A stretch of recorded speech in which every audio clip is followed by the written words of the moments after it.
The Hall of Presidents.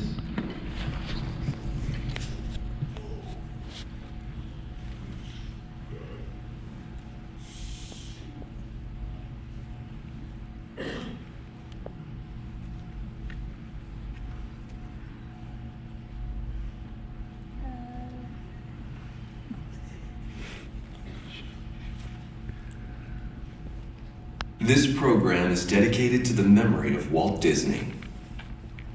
In 1971, his love for America inspired the creation of the Hall of Presidents, a place to celebrate the optimism and goodwill he saw at the heart of the American story. Walt's vision was to honor the nation by honoring the American presidency.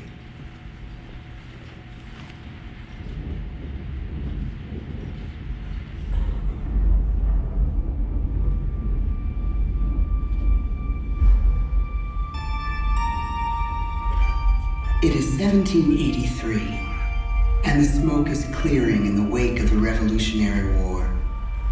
Over the course of 8 grinding years, General George Washington has led a force of shopkeepers, farmers, and Native American allies to victory over the greatest military power in the world. A new nation has been born, independent and free. The founders must form a national government. In 1787, through months of passionate debate, they create a written constitution. For the country's highest office, they imagine something new in the history of the world. A leader not born to power like a king or queen. A leader who has not seized power through conquest. A leader not separate from the people, but elected by the people. From among the people. We, the people. This is a new idea, an American idea. The idea of a president.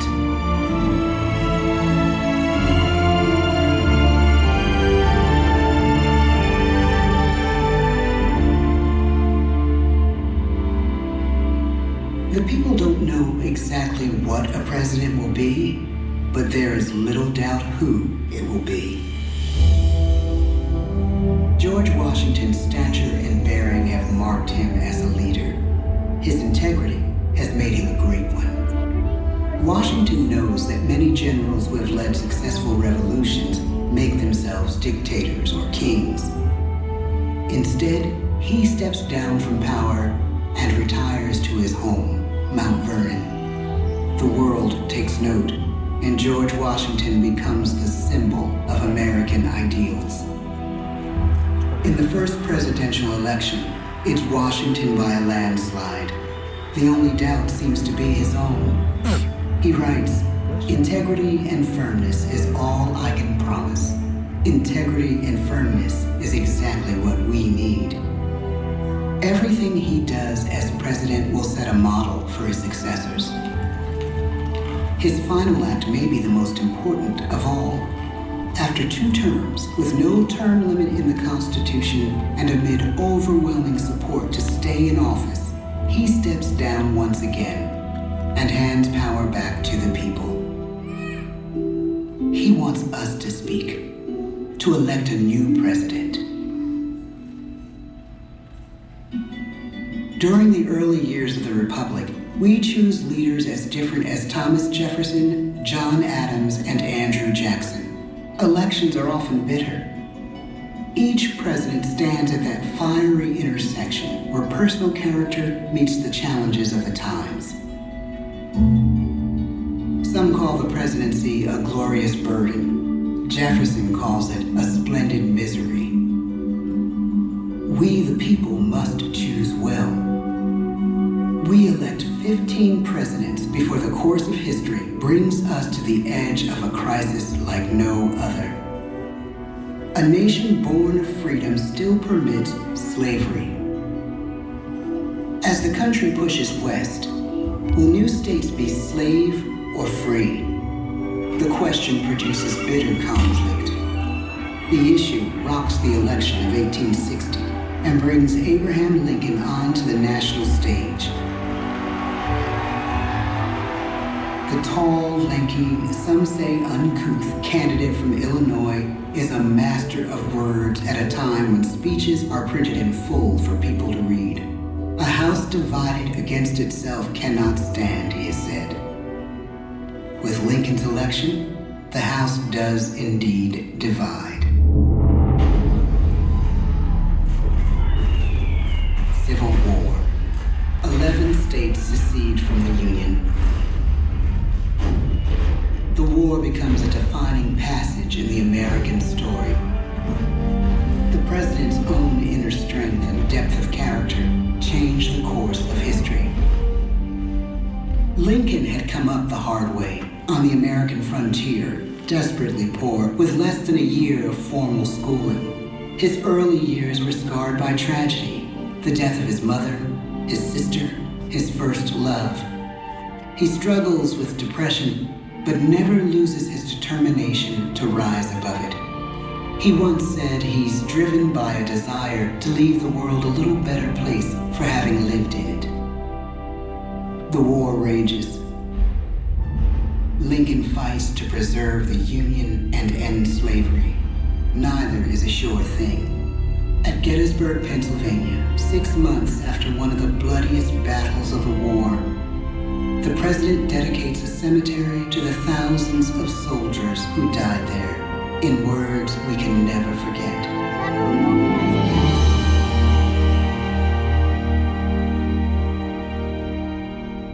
"Fourscore-and-7 years ago, our fathers brought forth on this continent a new nation, conceived in liberty and dedicated to the proposition that all men are created equal. Now we are engaged in a great civil war, testing whether that nation or any nation, so conceived and so dedicated, can long endure. We are met on a great battlefield of that war. We have come to dedicate a portion of that field as a final resting place for those who here gave their lives, that that nation might live. It is altogether fitting and proper that we should do this. But in a larger sense, we cannot dedicate, we cannot consecrate, we cannot hallow this ground.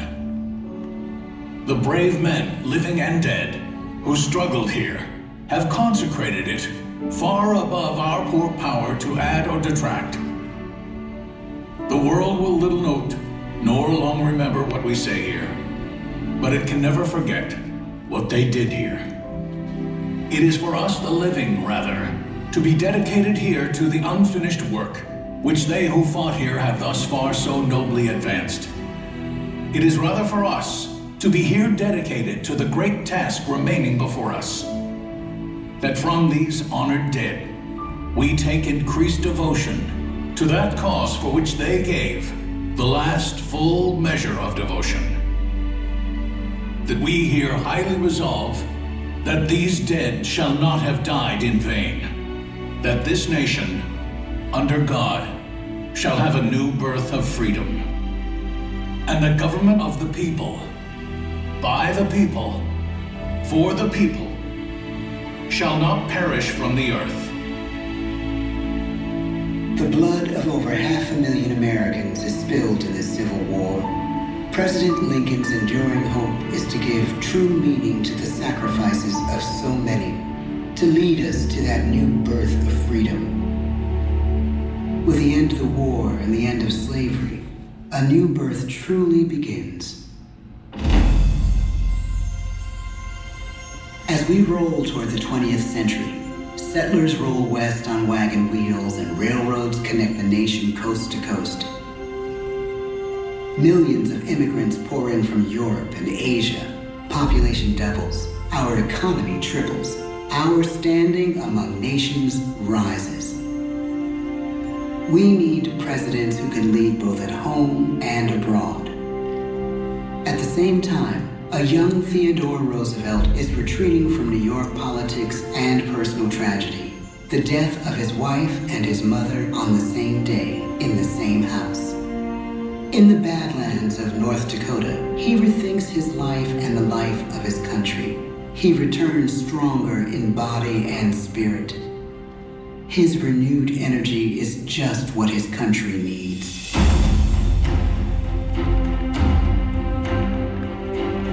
American industry is booming, but social tensions are rising. A progressive movement is bubbling up, pushing for change, and change is needed in the working and living conditions in cities. The gap widens between rich and poor. The demand for change grows stronger. Teddy Roosevelt is a knight on a crusade. He speaks with force and vitality in clear terms that make colorful headlines at a time when mass market newspapers have become the new media. To define his foreign policy, he borrows a phrase from an African proverb: speak softly and carry a big stick. But his greatest accomplishments are made at home. He breaks up giant monopolies, protects workers' rights, and calls for a square deal for all Americans, rich and poor, capitalist and wage earner. Fair, free, and a square deal for every man and every woman in the United States. He calls on America to be as great as the natural grandeur of its lands.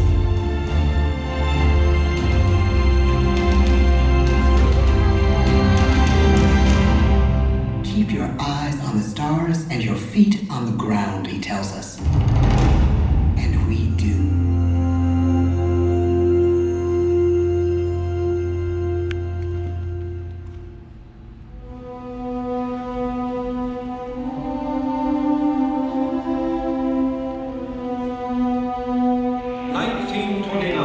The bottom fell out of the market.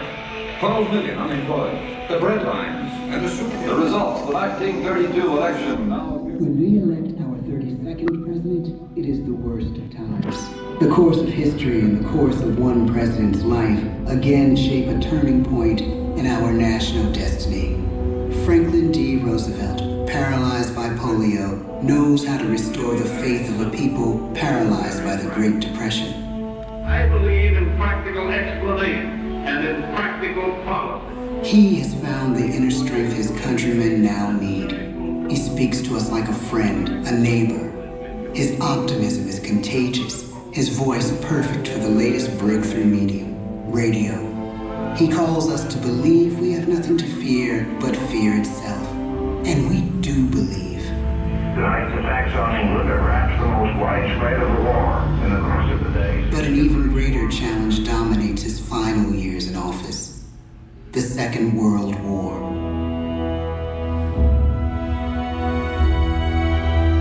We must be the great arsenal of democracy. This is an emergency as serious as war itself. We stun the world with our production. When bombs fall on U.S. troops in Pearl Harbor, he calls us to fight on the war front and sacrifice on the home front.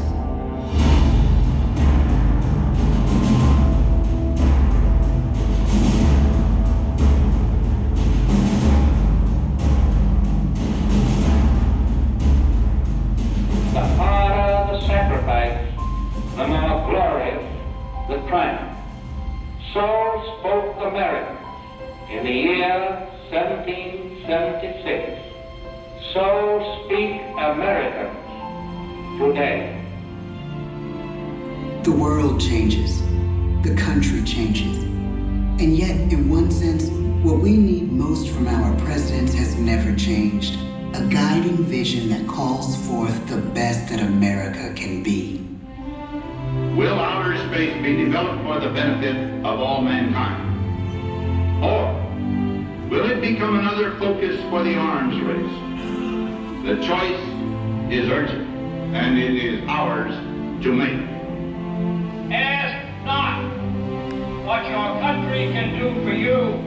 Ask what you can do for your country. But really, it's all of us who must overcome the crippling legacy of bigotry and injustice. And we shall overcome. One of the agreements that President Sadat and Prime Minister Begin are signing tonight is entitled A Framework for Peace in the Middle East. Mr. Gorbachev, tear down this wall. You have lost too much, but you have certainly not lost America. I can hear you. The rest of the world hears you. Loving this country requires the willingness to speak out for what is right, to shake up the status quo. That's America. Our presidency is no longer just an idea. It is an idea with a proud history. Ladies and gentlemen, the presidents of the United States of America.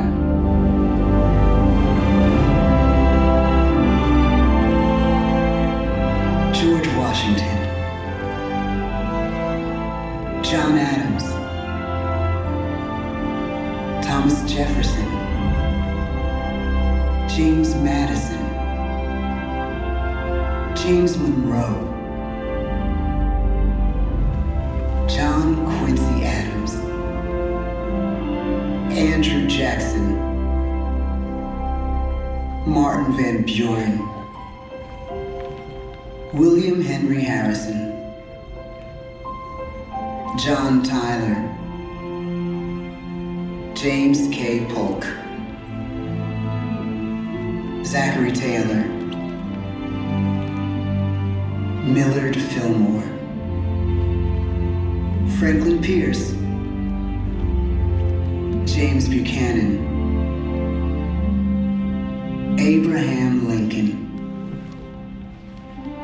Andrew Johnson, Ulysses S. Grant, Rutherford B. Hayes, James A. Garfield, Chester A. Arthur, Grover Cleveland, Benjamin Harrison, William McKinley, Theodore Roosevelt, William Howard Taft, Woodrow Wilson, Warren G. Harding,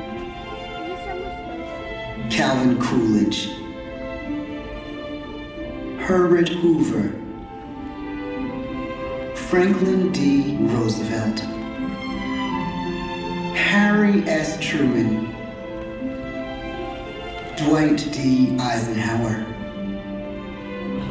John F. Kennedy, Lyndon B. Johnson, Richard M. Nixon, Gerald R. Ford, Jimmy Carter, Ronald Reagan, George Bush, Bill Clinton, George W. Bush, Barack Obama,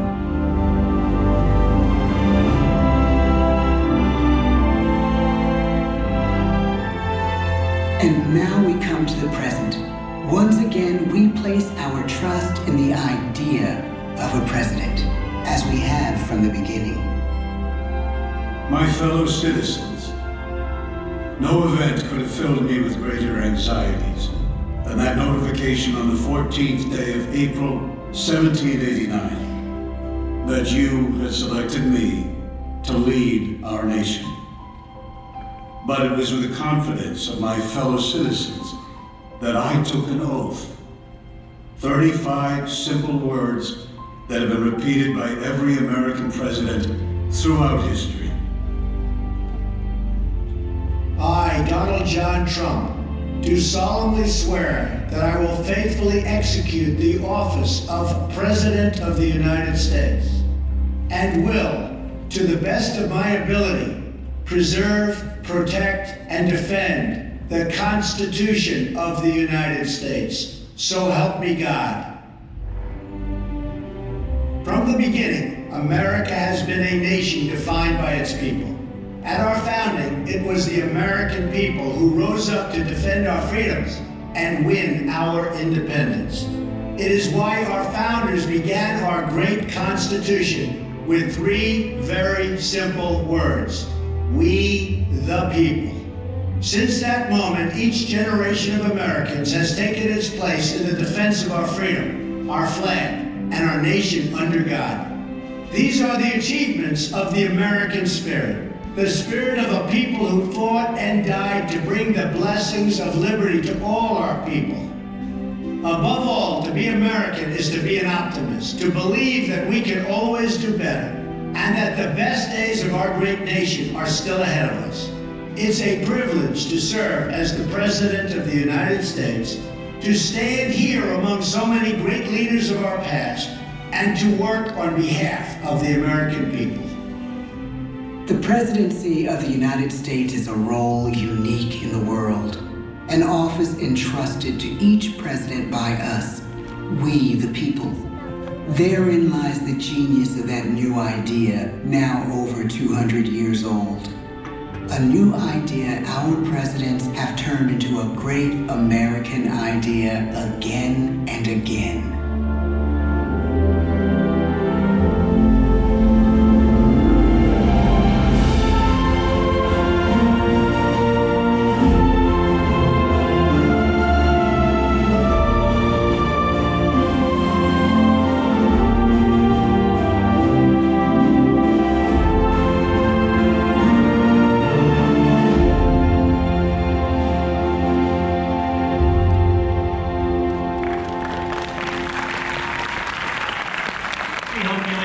Presentation of the Hall of Presidents. Please gather your personal belongings at this time. You'll be